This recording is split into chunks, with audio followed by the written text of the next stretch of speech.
下来继续讲。给我。 welcome dear rockers, आज हम sweet combat का 13वां पार्ट देखेंगे। अगर आपने स्वीट कॉम्बैट के पिछले 12 पार्ट्स नहीं देखे हैं तो पहले उन पार्ट्स को जाकर देखिए, तभी आपको ये सुंदर सी सीरीज समझ में आएगी। तो पिछले एपिसोड में मिंग टैन ने शानदार अटैक करके अकड़ू को हरा दिया था और इस जीत पर ज़ैंगजी कॉलेज के स्टूडेंट्स खुशी से नाच रहे होते हैं। अब मिंग टैन बड़ी मुश्किल से चलकर फेंग्यू के पास लाकर कहता है, मैंने खुद को प्रूव करके दिखा दिया है। इस पर फेंग्यू भी बहुत ही खुश होती है, लेकिन मिंग टैन खड़ा भी नहीं रह पाता और वहीं गिर जाता है। फिर उसे हॉस्पिटल में ट्रीटमेंट दी जाती है और पास वाले बेड में अकड़ू होता है। वो कहता है, इस बार तो तुम लकी थे जो बच गए, लेकिन तुम्हारे बारे में मेरी राय कभी नहीं बदलेगी। तब मिंग टैन कहता है कि तुम्हारे दिमाग में तुमने जिस मिंग टैन को इमेजिन करके रखा है ना, वो कब का मर गया है। इसके बाद भी अगर मेरी और तुम्हारी फाइट होगी तो उसमें मैं ही जीतूंगा। हाँ देख लेंगे। और ये कहकर अकड़ू चला जाता है। मिंग टैन की जीत को सारे फ्रेंड सेलिब्रेट करते रहते हैं और सब बहुत ही खुश होते हैं और खूब एंजॉय करते हैं। फिर एक गाड़ी में वो मिंग टैन को उसके घर ड्रॉप कर देते हैं। अब मिया भी वहीं उतर जाती है। फेंग्यू कहती है कि अभी तुम्हारा घर थोड़ी ना आया है, तुम यहाँ पर क्यों उतरी। लेकिन मिया कहती है, मिंग टैन के घर जाने के लिए मुझे तुम्हारी परमिशन की कोई जरूरत नहीं है। मैं मिंग टैन के भाई बहन के लिए खाना बनाने जा रही हूँ। अब मिंग टैन को ये पसंद तो नहीं होता, लेकिन वो कुछ नहीं कह पाता। फेंग्यू को भी बहुत ही बुरा लगता है और वो वहाँ से चली जाती है।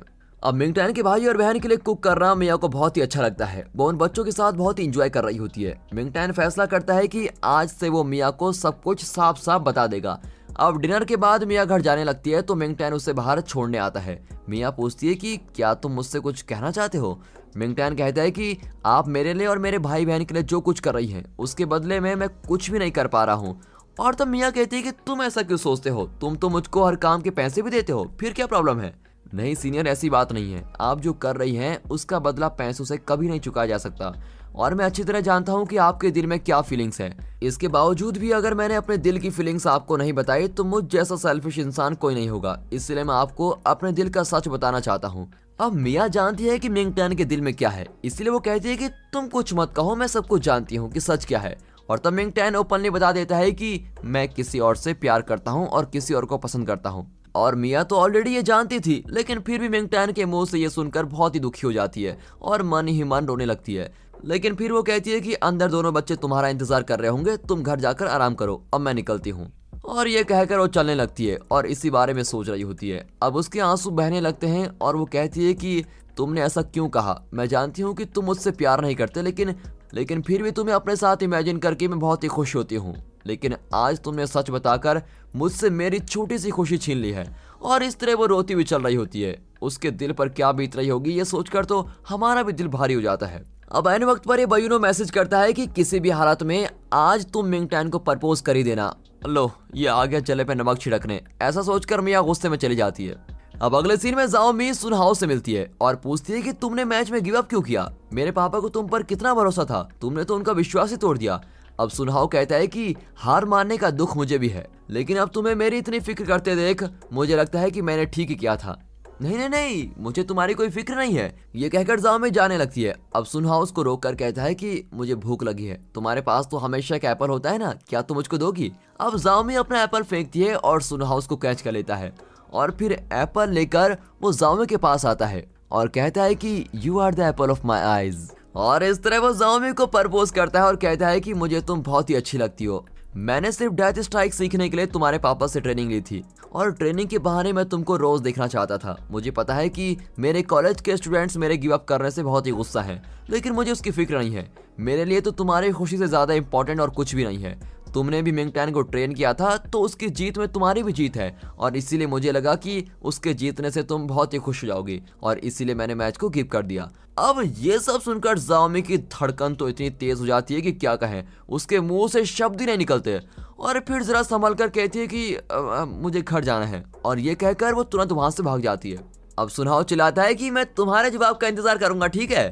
फिर जाओमी भी बहुत ही कंफ्यूज होती है और फेंग्यू के घर आकर सैंडबैग को खूब पंच करने लगती है। अब फेंग्यू पूछती है तो वो सारी बातें उसको बता देती है। तो क्या उसने तुम्हें प्रपोज किया था। यार वो तो मैं नहीं जानती, लेकिन मेरी बोलती एकदम से बंद हो गई थी। और इस तरह वो अभी भी कंफ्यूजन में होती है। फिर दोनों सोने जाती हैं, लेकिन जाओमी फेंग्यू को सोने नहीं देती। अब तंग आकर फेंग्यू पूछती है कि उसने ऐसा क्या कह दिया, कम से कम वो तो मुझको बताओ। जाओमी कहती है कि उसने कहा you are the apple of my eyes, मतलब उस एप्पल में मेरी आंख है। अब फेंग्यू अपना माथा पीट कर कहती है कि हे भगवान, आग लगे तुम्हारी इंग्लिश को, तुम इंग्लिश में पास कैसे हो गई। जाओमी कहती है कि यार मैं इंग्लिश में पास ही कब हुई थी, हमेशा तो फेल ही होती आ रही हूँ।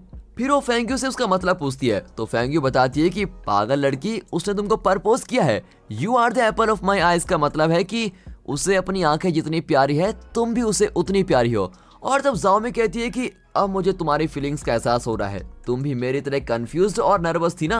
हाँ यार, आज मुझे एक फ्रेंड होने का दर्द महसूस हो रहा है। मैंने भी तुम्हें उस रात ऐसे ही परेशान किया था। अब हम दोनों की हालत एक जैसी है, लेकिन इस समय मुझे नींद आ रही है और सवाल मत करना प्लीज। और यह कहकर फेंग्यू सो जाती है। अब अगले सीन में सुनहाओ को उसके प्रिंसिपल खूब डांटते हैं कि तुम भले ही फेयर प्ले करना चाहते थे, लेकिन उसका ये तरीका निकाला तुमने।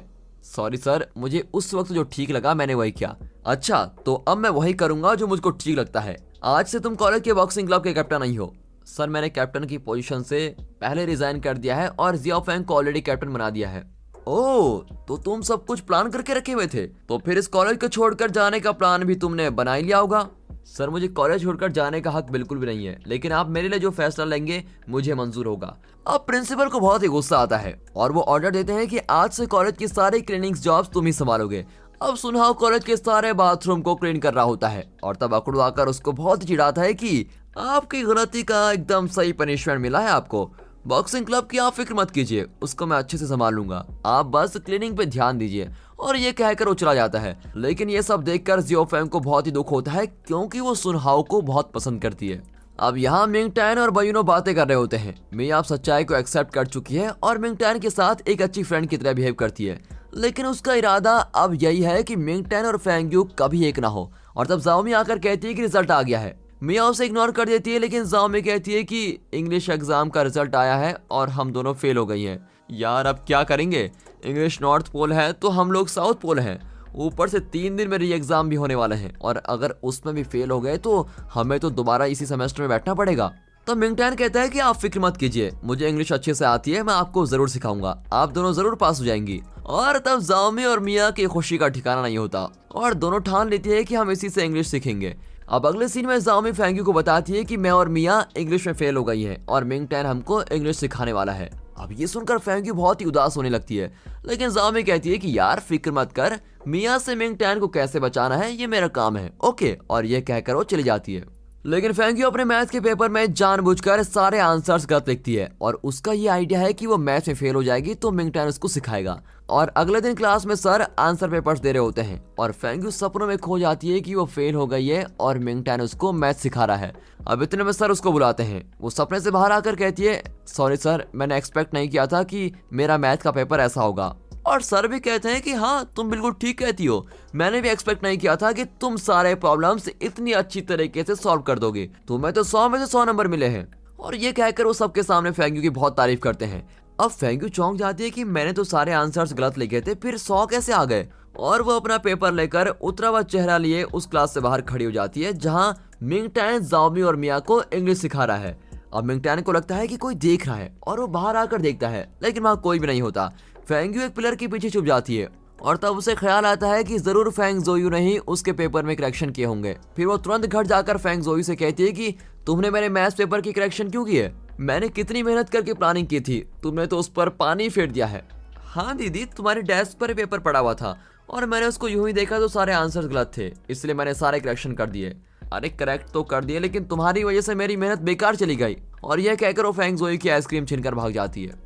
अब यहाँ मिंगटैन इन दोनों को बहुत ही अच्छे से सिखा रहा होता है और दोनों अपने मेथड से मन लगाकर पढ़ने लगते हैं। मिया अपने क्लब में इंग्लिश वर्ड को लेकर टेक्वांडो प्रैक्टिस के दौरान इंग्लिश स्पेलिंग सीख रही होती है और जाओमी भी बहुत मेहनत करके पढ़ने लगती है। अब इस तरह 2 दिन बीत जाते हैं। ये दोनों कॉलेज के टॉप फाइटर्स हैं, इसीलिए अगर बाकी स्टूडेंट्स को पता चल गया कि ये फेल हो गए हैं और ये री एग्जाम दे रहे हैं तो इनकी काफी नाक कट जाएगी, इसलिए दोनों छुपती छुपाती एग्जाम लिखने जाती हैं। लेकिन तब मिया के स्टूडेंट्स आकर ग्रुप में चिल्लाते हैं कि all the best senior, English exam ठीक से करना, ठीक है। और मिया गुस्से में सबको भगा देती है। अब जाओमी की बारी आती है, उसके स्टूडेंट्स भी वहां पर आते हैं और कहते हैं कि आप जो भी आंसर लिखेंगी वो सही होगा। और जाओमी उनको भगा देती है कि ये लोग तो हमारी इमेज खराब करने पे तुले हुए हैं। फिर दोनों एग्जाम हॉल में जाकर री एग्जाम लिख रही होती हैं। अब दूसरी ओर फेंग्यू के दादाजी उसे और फेंग जोई को बुलाते हैं। वो फेंग्यू से कहते हैं कि हमारी कंपनी में रिक्रूटमेंट चल रही है और उसको मैनेज करने की रिस्पॉन्सिबिलिटी तुम्हारी है। आज से तुम इस कंपनी के कामकाज को देखना शुरू कर दो। और ये कहकर फेंग्यू बड़ी टेंशन में आ जाती है और कहती है, दादाजी आपने प्रॉमिस किया था कि आप मुझको कॉलेज की पढ़ाई पूरी करने देंगे। हाँ बेटी, प्रॉमिस तो किया था, लेकिन पढ़ाई से कंपनी ज्यादा इंपॉर्टेंट है और हम पैसे वाले जरूर हैं, लेकिन पैसों के साथ बहुत सारी रिस्पॉन्सिबिलिटीज भी होती हैं। अगले हफ्ते फेंग जोई हांगकांग जा रहा है और तुम्हें भी दुबई जाकर एक कॉन्फ्रेंस अटेंड करनी होगी। और इस तरह दादाजी बहुत ही स्ट्रिक्ट ऑर्डर्स दे देते हैं। अब फेंग यू बड़ी उदास हो जाती है कि वो कॉलेज कैसे जाएगी और अपने फ्रेंड से कैसे मिलेगी और मेनली मिंगटैन से कैसे मिलेगी। अब अगले सीन में ज़ेंगजी कॉलेज को दिखाते हैं। फेंग यू के ना आने से उसके फ्रेंड्स बड़े उदास हो जाते हैं। मिंगटैन तो डबल उदास हुआ बैठा है। और तब इंग्लिश एग्जाम का रिजल्ट आता है और उसमें मिया को 62% और जाओमी को 61% मिले होते हैं और दोनों पास भी हो चुके हैं। मिया अपने मार्क्स से बहुत ही खुश होती है, लेकिन जाओमी कहती है कि मुझे इससे कम मार्क्स मिले हैं, जरूर कोई गलती हुई है, मैं तो मिस्टर वैंग से कंप्लेन करने जा रही हूँ। अब मिंगटैन कहता है कि छोड़िए ना सीनियर, 1% की तो बात है। और तब मिया कहती है कि कम हो या ज्यादा, हमने तो प्लान किया था कि अगर हम इंग्लिश में पास हो गए तो हम सब थीम पार्क जाएंगे, भूल गए क्या? ओ हाँ यार, अच्छा याद दिलाया, चलो उसकी तैयारी करते हैं। और इस तरह वहां पर सभी खुश हो जाते हैं। अब यहाँ फेंग यू अपनी कंपनी का काम देख रही होती है, तब उसे जाओमी का वॉइस मैसेज आता है और उसने कहा होता है कि हम दोनों इंग्लिश में पास हो गई है, तुम कॉलेज कब आओगी, हम सब तुमको बहुत ही मिस कर रहे हैं। अब ये सुनकर फेंग यू रिप्लाई करती है कि मैं भी तुम सबको बहुत ही मिस करती हूँ। फिर वो अपने कैबिन के अंदर बॉक्सिंग प्रैक्टिस करने लगती है और तब किसी को आते देखकर वो फिर से काम पर लग जाती है। फिर फेंग जोई उसे एक रेस्टोरेंट में लेके जाता है और कहता है कि कुछ दिन में दादाजी फौरन जाने वाले हैं, तब तुम खुशी से कॉलेज चले जाना। अब ये सुनकर फेंग यू बहुत ही खुश होती है और इमोशनल होकर कहती है कि मैं बहुत ही लकी हूँ कि जो तुम जैसा भाई मेरे को मिला है। कोई बात नहीं दीदी, तुम भी क्या याद रखोगी। और तब फेंग जोई को एक कॉल आता है और वो बाहर चला जाता है। तभी पास वाले टेबल पर दो लड़के आकर बैठते हैं। एक लड़का कहता है कि उस लड़की ने तुम्हें प्रपोज किया था तो तुमने तुरंत एक्सेप्ट कैसे कर लिया, क्या वो तुमको इतनी पसंद है? दूसरा कहता है कि जब उसने मुझको प्रपोज किया तो उसने बहुत ही अच्छी ड्रेस पहनी हुई थी, उस ड्रेस में उसको देखते ही मेरा दिल तो उस पर फिसल गया। और तभी एक लड़की वहां से गुजरती है। वो लड़का कहता है कि उसने भी तो ऐसी ड्रेस पहनी हुई है। हाँ यार, इस ड्रेस में ये लड़की भी बहुत ही सुंदर लग रही है, इसे मैं प्रपोज करूंगा, पक्का, देख लियो। अब फेंग यू भी सोच में पड़ जाती है कि क्या अच्छी ड्रेस पहनने से हीरोज का प्यार एक्सेप्ट कर लेगा, और अब वो भी मुड़कर उस ड्रेस को देखती है। अब कॉलेज क्लब में जाओमी एकदम उदास दिखाई देती है और मिंगटैन पूछता है तो वो बताती है कि मुझे फेंग यू के लिए बुरा लग रहा है, उसे थीम पार्क बहुत ही पसंद है, लेकिन वो हमारे साथ नहीं आ पाएगी। अब मिंगटैन सोचता है कि अगर फेंग यू को थीम पार्क पसंद है तो मैं किसी भी तरह उसको यहाँ पर लेके आऊंगा। और दोस्तों, इसी के साथ ये एपिसोड यहाँ पर खत्म होता है। मिंगटैन फेंग यू को थीम पार्क कैसे ले जाएगा और क्या मिंगटैन के बुलाने पर फेंग यू आएगी, ये सब तो अगले पार्ट में पता चलेगा।